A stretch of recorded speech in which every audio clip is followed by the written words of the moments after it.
Well, good morning, Glue Troopers. I hope everybody's having a good morning. I'm having my coffee and was thinking about something I was talking to with Ken just yesterday, and that is making 3D parts for your models with a 3D printer. One of the things that I realized while we were chatting about that, I believe I brought it up with him, was how some of the kits that have parts that aren't quite right could be modified if you could take the original part and use it to 3D scan, then just manipulate it as needed to make the part that you want to improve parts. And 3D scanners are available. Apparently there's even an app for your phone, although I don't know how well it works. So a lot of people have asked, is this the future of model building? And it has a place in it. I don't know if it'll actually replace injected styrene, but who's to say? One of the things that brought that to my mind was when I was at Hurricane Hobbies. I looked at Atlantis's repop of the old Aurora King Kong, and it brought up an interesting little point. The King Kong is highly inaccurate to an actual gorilla, but King Kong isn't a gorilla. King Kong is a kaiju based on a simian, and of course is a different creature, so it have different dimensions. And the one that Willis O'Brien used to make the original, I believe it was 1932 King Kong movie, was not accurate to an actual gorilla, but I would say was accurate to the character they were creating. And the Atlantis and Aurora kit are pretty accurate to the movie character. However, I have seen, I believe it was Phil Separano had one in that great video he's got online where he shows his collection. Someone made, I believe it was a resin head for the King Kong model that made it more accurate to an actual gorilla. And the one I saw looked great. I'll see if I can find a picture, but if not, just go watch Phil's video and or videos. Every Auroraphile has to watch these. It's mandatory viewing. But that kind of triggered the idea about making 3D parts. It also triggered another idea about when is a fictitious character quote unquote accurate. And I'm thinking it has to be accurate to the screen, not to the actual animal. Again, I reiterate, Kong isn't a silverback gorilla. He's a one-of-a-kind kaiju. However, when Peter Jackson did his later movie, he, of course, made the Kong based on a silverback gorilla. So then looking like a real gorilla became a little bit more of a thing. Of course, CGI, you can kind of do anything.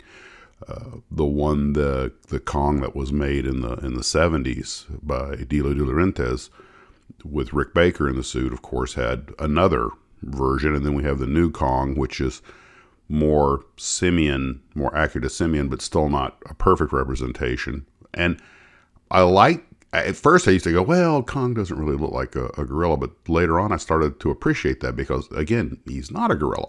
So we're going to probably dive into this a little bit more as we get into the live stream. I think it'd be a fun thing to talk about.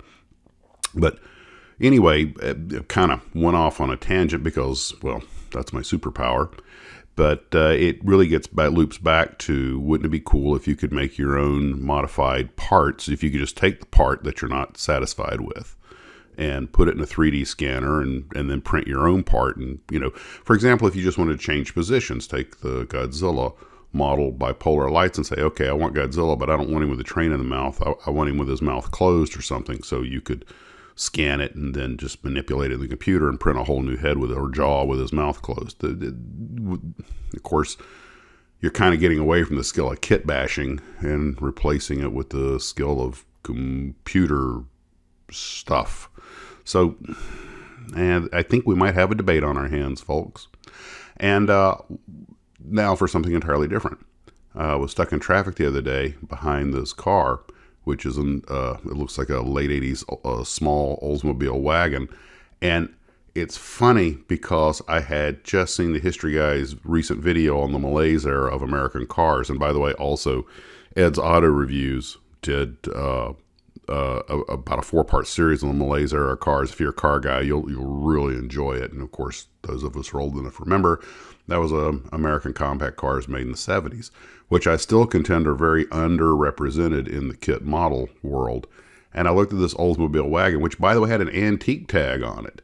And I was like, you don't often see these old, economy cars. And of course, I guess this was maybe not quite an economy car, but pretty close. And you see these cars are not terribly well represented in kit models, probably because nobody wants to buy one. One of the reasons Johan went out of business was that he was making all the cars for Cadillac, and they were getting away from promos, and people just didn't want their grandma's car. And so, the sales are basically all but evaporated. And of course, he sold it to Seville and so on and so forth, but they just couldn't make a go of it in the long haul. But now that, I hate to say it, but we're all getting older, we kind of have a rekindled interest. The History Guy's recent video was on the Citation, the Chevy Citation and the Omega, all the basic X-body cars.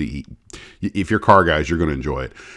What I'm driving at is, if you saw a kit model of this, would you get it? Because I might, just for nostalgia. I never had that actual car, but I remember when everything on the road looked like that. And anyway, it's just rare that you see an antique tag on this class of car, but hey, good on the owner for keeping it going, So that was just one of the things that was popping through my head I thought I would chat about as I slurp away on my coffee. Well, still planning the live stream Saturday night at 7 o'clock East Coast time. Guys, I hope you're having a wonderful morning. Take care of yourselves. We do have some things on the schedule for the day, but I got model building planned for today. Take care of yourselves, and as always, model on.